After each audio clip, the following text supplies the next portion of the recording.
આંધ્રપ્રદેશ રાજ્યનું second largest city કે જ્યાં મોટા મોટા પહાડો, દરિયાઓ તેમજ નાના મોટા ગામો અને કૃષ્ણા નદીની વચ્ચે વસેલું છે એટલે કે વિજયવાડા. હું નીકળી પડું છું વિજયવાડાની મુલાકાત માટે સુરતથી વિજયવાડા જવા માટે. તો સુરતથી વિજયવાડા જવા માટે અમદાવાદથી નવજીવન એક્સપ્રેસ ઉપડે છે, જે વચ્ચે સુરતથી લઈ આપણે વિજયવાડા સુધી પહોંચાડે અને જે ચેન્નઈ સુધી જાય છે. તો આ એક્સપ્રેસ પકડીને હું નીકળી પડું છું સુરતથી વિજયવાડા જવા માટે. તો મારો ટૂર સ્ટાર્ટ થાય.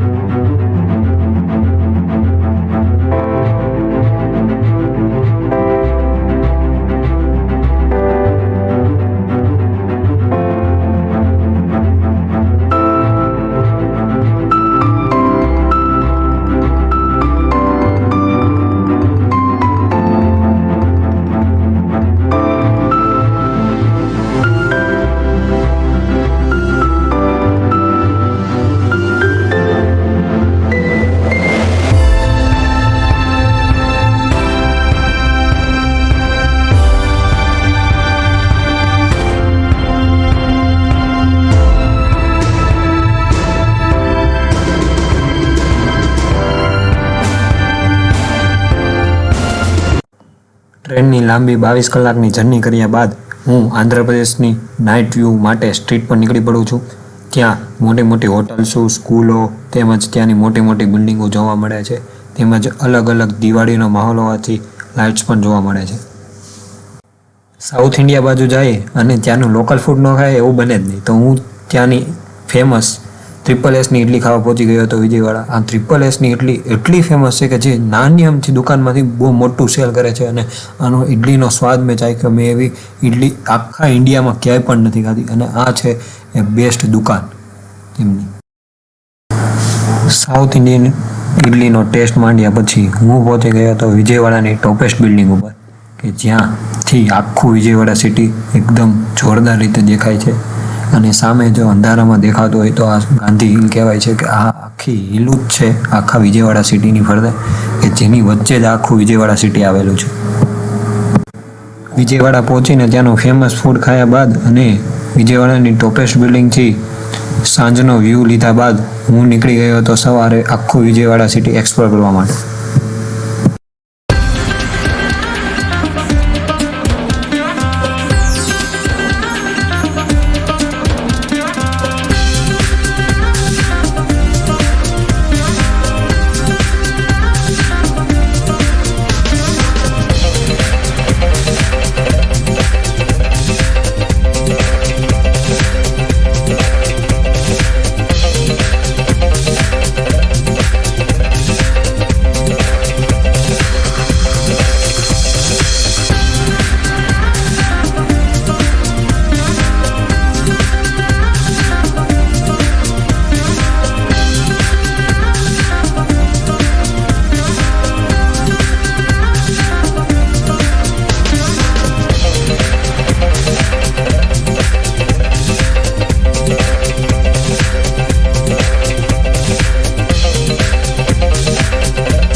ખાસ વાત છે કે આપણા ગુજરાતમાં સનસેટ સાંજના 6-6:30 પછી થાય છે, પણ અહીંયા સનસેટ અટાણના અરાઉન્ડ 5:30 જ થયા છે, પણ અહીંયા અત્યારે ક્યાંય પણ આપણે સૂરજ દેવતા દેખાતા જ નથી. આખા સ્કાયમાં જુઓ તો ક્યાંય ને આખા વાદળાની વચ્ચે પણ નથી.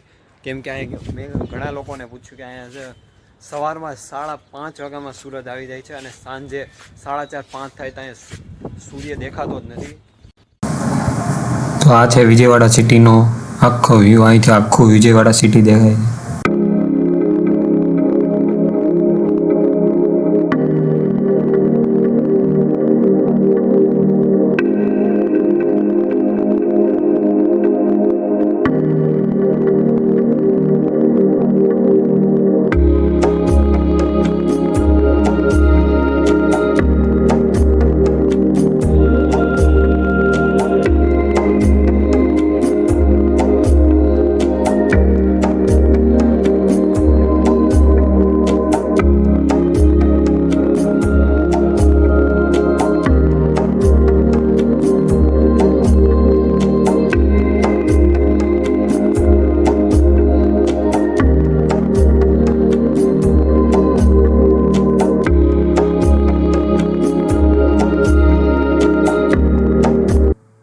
દરિયાકાંઠાના શહેરે ગયા હોય તો ત્યાં દરિયે ન જાય એવું બને નહીં.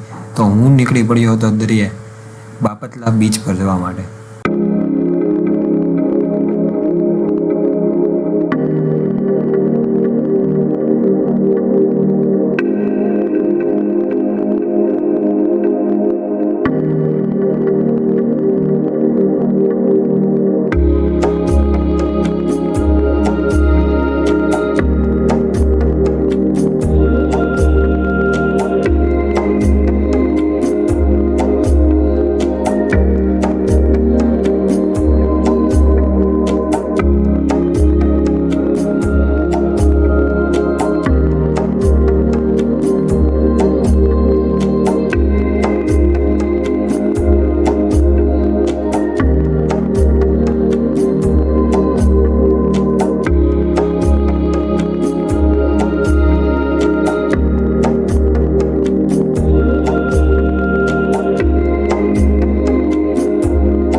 વિજયવાડાથી 2 કલાકની ડ્રાઈવ લીધા પછી અમે પહોંચી ગયા હતા બાપતલા બીચ ઉપર. આ બીચ એટલો શાંત હતો કે એટલો શાંત બીચ મેં ક્યાંય પણ નહોતો જોયો. અને આ બીચ પર માણસોની સંખ્યા ખૂબ જ ઓછી હતી. તો આ બીચ પર મજા માણવા પહોંચી ગયા હતા.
બીચ પરથી આવ્યા પછી એક જ દિવસમાં મારી ટ્રેન હતી.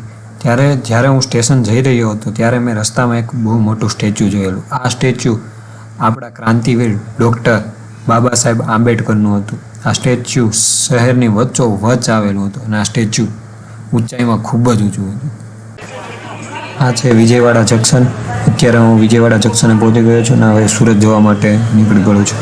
આ તો મારો આંધ્રપ્રદેશનું એક નાના સિટી વિજયવાડાનો બહુ નાનો અમથો ટૂર.